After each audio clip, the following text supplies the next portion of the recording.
Nous voici devant le nouveau joyau de la couronne quand même, ce serait dommage de ne pas la qualifier ainsi, la moto qui symbolise sans aucun doute un nouveau tournant dans l'histoire de KTM, le retour de la sportive de grosse cylindrée de série, la 990 RCR, une moto qui va venir se battre bien évidemment au coude à coude contre les Panigale V2, contre les Yamaha R9, contre les QJ Motor SRK 921RR, et oui, je connais mes classiques, et là, voici de nouveau devant nous, c'est toujours un énorme plaisir de la détailler. On est ici sur la couleur track, entre guillemets, hein, c'est la couleur orange, mais elle est vraiment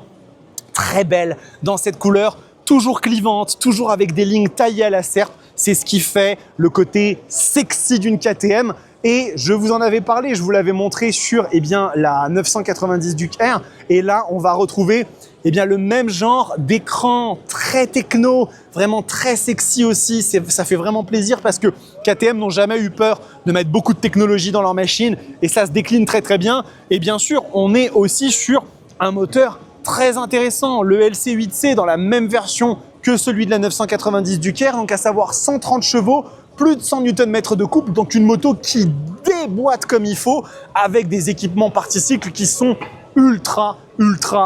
premium parce qu'on retrouve une fourche WP entièrement réglable, fourche WP qui est une Apex Pro++, vous savez comment ça fonctionne, et surtout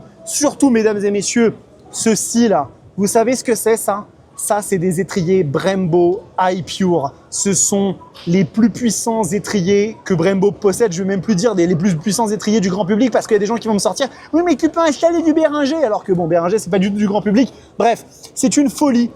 d'avoir ces étriers dans cette moto et vous le savez pourquoi? Parce que aujourd'hui, ce genre d'équipement, ça se retrouve sur quelle machine? Ça se retrouve sur la Panigale V4, ça se retrouve sur la Street Fighter V4, ça se retrouve sur les Norton Manx et Manx R qui sont des motos de plus de 200 chevaux et donc vous n'avez que des machines de 200 chevaux qui sont équipées de ce genre d'étriers et sur cette moto, c'est présent aussi, machine qui vaut quand même 15 949 €, donc un prix qui à mon sens est très compétitif, surtout quand on la met face à une Panigale V2 parce qu'elle est bien équipée, cette 990 RCR, elle est très bien équipée et vraiment pour le coup, bon,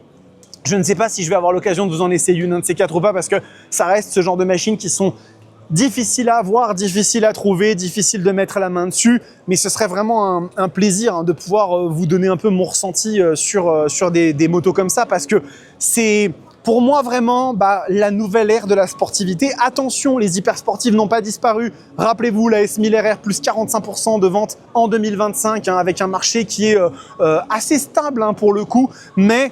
on a une nouvelle génération de sportives que j'aime appeler les sportives mid-power, donc pas mid-size, parce que mid-size, ça n'a pas de sens, la moto fait 1000 cc, mais mid-power, c'est-à-dire avec des puissances qui sont plus adapté à l'utilisation sur la route et surtout du coup avec un compromis qui est amené sur le couple, des machines qui sont plus coupleuses, qui vont permettre de plus s'amuser dans les bas régimes et du coup vraiment de pouvoir kiffer dans toutes les situations. Bref, cette 990 RCR est un petit bijou et je suis très content de vous l'avoir présenté.